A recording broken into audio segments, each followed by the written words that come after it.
বিধবা তো চলেই গেছে, আর আমি তো সারা জীবন বিয়ে শাদী না কইরা একলা একলা থাকুম না। তাই আমিও চিন্তা করতেছিলাম আমি রুকসানার বিয়ে করব। এখন তুমি যদি রাজি থাকো তাহলে জলদি জলদি বিয়ার ব্যবস্থা করো মা। বেয়াদব, নির্লজ্জ, বেহায়া কোথাকার! তোর লজ্জা করণের কথাটা বলতে, হ্যাঁ? একটা বিধবা মাইয়া তোর সংসার করার জন্য কত কষ্ট করছে। তুই তারে দিয়া ক্ষেত খামারে কাজ করাইছস, গরু পালছস, এমন কোনো কাজ নাই তুই তারে দিয়া করাস নাই।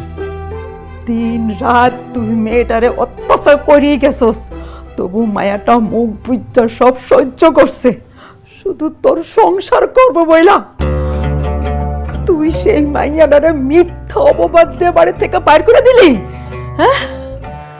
আর সেই মাইয়াটা বাড়ি থেকে যাইতে না যাইতে আরেকটা মাইয়া বাড়িতে এলে হাজির হয়েছস, তাহলে তুই বিয়ে করতে চাস?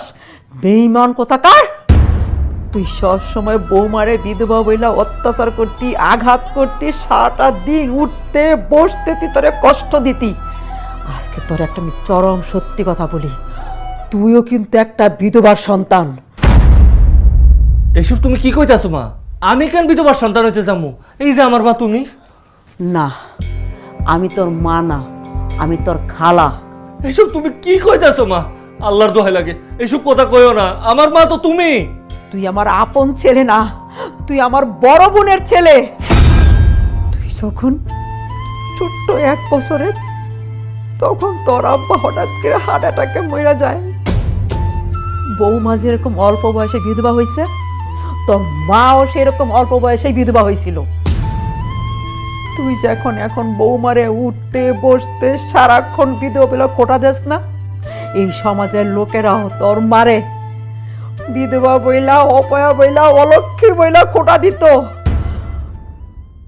এসব কথা সহ্য করতে না পাইরা তোর মা অনেক কষ্ট পাইতো, আর ঘরের এক কোণে বসে বসে কান্না করত। তোর নানা মানে আমার আব্বা বড় হপারে অনেক বিয়ে দেওয়ার চেষ্টা করছে, কিন্তু ওই যে বিধবা, ওই বিধবা মহিলা কোনো ছেলে আমার আপারে বিয়ে করে নাই। আর যারাও বিয়ে করতে চাইছে তারা অনেক টাকা চায়, আর না হলে বয়স্ক ঘাটের মরা রাইছে আমার বাপারে বিয়ে করতে। এসব আমার আপা সহ্য করতে পারে নাই। হঠাৎ একদিন মাথা ঘুরে পড়ে যায়, কত ডাক্তার দেখাইলাম,